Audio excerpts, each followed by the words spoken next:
আসসালামু আলাইকুম ভিউয়ার্স, আমি সানিয়া জাহান বলছি। আর্ট টেকনোলজির পক্ষ থেকে সকলকে স্বাগত।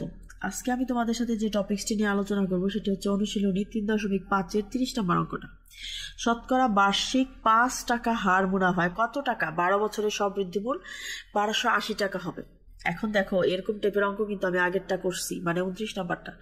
দেখো, এই টাইপের অঙ্কগুলো যখন করবা তখন প্রথমেই তোমার মাথায় সূত্রটা চলে আসবে।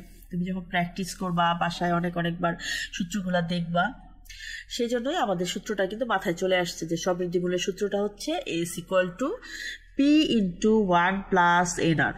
এখানে এস হচ্ছে সরল মুনাফার সবৃদ্ধিমূল, যেটা 1280 টাকা দেওয়াই আছে। এন হচ্ছে মোট সময়, মানে 12 বছর, এখানে দেওয়াই আছে অঙ্কের মধ্যে।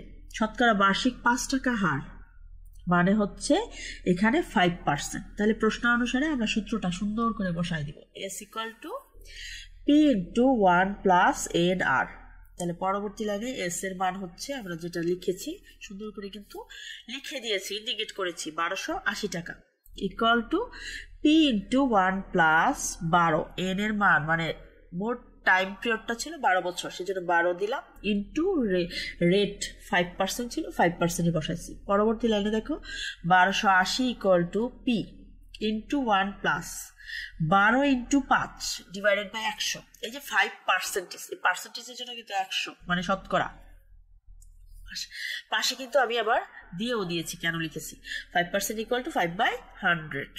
আচ্ছা, পরবর্তী লাইনে দেখো 1280 equal to P into 1 plus 12 সাথে 5 গুণ করলে 5×12 60 ডিভাইডেড বাই 100। পরবর্তী লাইনে 1280 ইকুয়াল টু পি, দেখো 100 আর হচ্ছে 1 এর নিচে কিন্তু মনে 1, তাহলে আমাদের লসাগু হচ্ছে 100।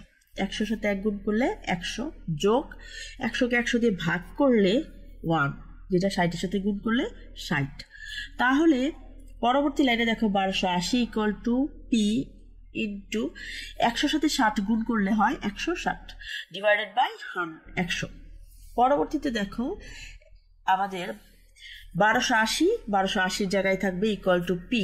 160কে যখন 100 দিয়ে ভাগ করি তখন 1.60 আসে।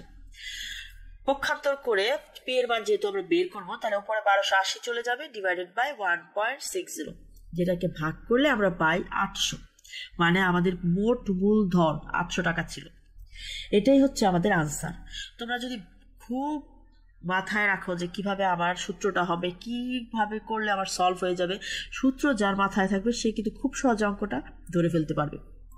আশা করি সবগুলো সূত্র তোমাদের মাথায় রাখার চেষ্টা করবে। পড়ার টেবিলের সামনে অবশ্যই সূত্রগুলো সুন্দর করে লিখে রাখবে।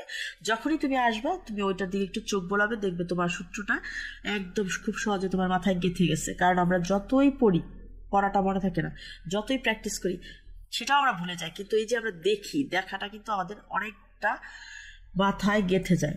সেজন্য তোমরা সেটাই করবে। আশা করি তোমাদের উপকারে আসবে। আমাদের চ্যানেলটি যদি তোমাদের ভালো লেগে থাকে অবশ্যই লাইক, কমেন্ট, সাবস্ক্রাইব করে আমাদের সাথেই থাকবে। ধন্যবাদ সবাইকে।